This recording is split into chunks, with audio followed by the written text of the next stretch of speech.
Հայաստանը մնում է Ռուսաստանի դաշնակիցն ու ռազմավարական գործընկերը, ուստի միանգամայն օրինական հարցեր ունենք հանրապետության հետ կապված, հայտարարել է Ռուսաստանի փոխարտգործնախարար Միխայիլ Գալուզինը։ Նա մանրամասնել է, խոսքը Եվրամիության հետ մերձեցման մասին է, որն աջակցում է Ուկրաինային եւ իբր թշնամական քաղաքականություն վարում Ռուսաստանի նկատմամբ։ Դա ոչ միայն քաղաքական, այլև տնտեսական ռիսկեր է պարունակում։ Հայաստանը մուտք ունի հսկայական շուկա, ապրանքների, ծառայությունների, կապիտալի եւ աշխատուժի ընդհանուր շուկա։ Այդ ամենը չի լինի, եթե Հայաստանն անդամակցի Եվրամիությանը, կրկնել է Գալուզինը։ Եվրամիությունն ու Ադրբեջանն այս շաբաթ ռազմավարական գործընկերության մասին նոր համաձայնագրի շուրջ բանակցությունների արդյունավետ փուլ են անցկացրել, հայտարարել է Ադրբեջանում ԵՄ դեսպանը։ Մարիանա Կույունջիչը հիշեցրել է, որ գործընկերության եւ համագործակցության մասին համաձայնագիրը, որը ստորագրվել է 1996 թվականին, մնում է երկկողմ հարաբերությունների իրավական հիմքը եւ ներառում է քաղաքական երկխոսությունը, առևտուրը եւ տնտեսական համագործակցությունը։ Դեսպանը նաեւ նշել է, որ ԵՄ-ն մտադիր է շարունակել ամրապնդել համագործակցությունը Բաքվի հետ։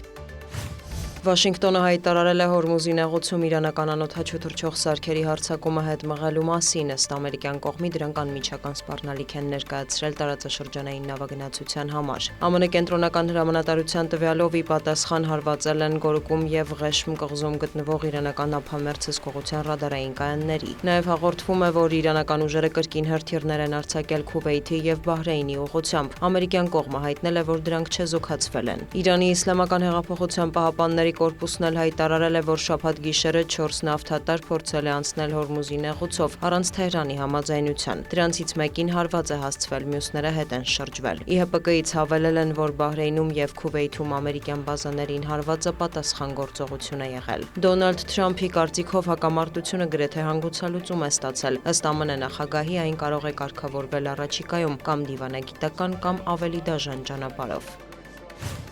Վլադիմիր Պուտինը մեկնաբանել է Վոլոդիմիր Զելենսկու իրեն ուղղված նամակը, որում Ուկրաինայի նախագահն առաջարկում է երկկողմ հանդիպում կազմակերպել պատերազմը դադարեցնելու համար։ Ռուսաստանի նախագահը կոպիտ է որակել Զելենսկու տոնը եւ հայտարարել, որ դեռևս նման հանդիպման իմաստ չի տեսնում։ Կրեմլի ղեկավարը խորհուրդ է տվել Զելենսկուն ընտրություններ նշանակել, որոնք Ուկրաինայում չեն անցկացվում պատերազմական դրության պատճառով։ Նա նաեւ մեղադրել է Կիևին Վաշինգտոնի երաշխավորությունից իբր հրաժարվելու համար։ Պուտինը շեշտել է, հիմնական հարցերը պետք է լուծվեն Ռուսաստանի եւ Ուկրաինայի միջև, իսկ մյուս երկրները հանդես գան որպես երաշխավորներ։ Միևնույն ժամանակ Կրեմլի ղեկավարը դիմել է ռազմաճակատում գտնվող ռուս զինվորներին, առաջ եղբայրներ։ Պուտինի խոսքով պատերազմն ինչ-որ պահի կավարտվի, դա տեղի կունենա, երբ Ռուսաստանը հասնի իր նպատակներին։ Ձգտելու ենք Ուկրաինայի ապազգայնականացմանը, հավելել է նախագահը։ Դոնալդ Թրամփն էլ հայտարարել է, որ Պուտինն ու Զելենսկին հիմա պետք է ինքնուրույն լուծեն իրենց խնդիրները։ Ես եմ նրանց հասցրել այս կետին, հուսով եմ ամեն ինչ կկարգավորվի, նշել է Թրամփը։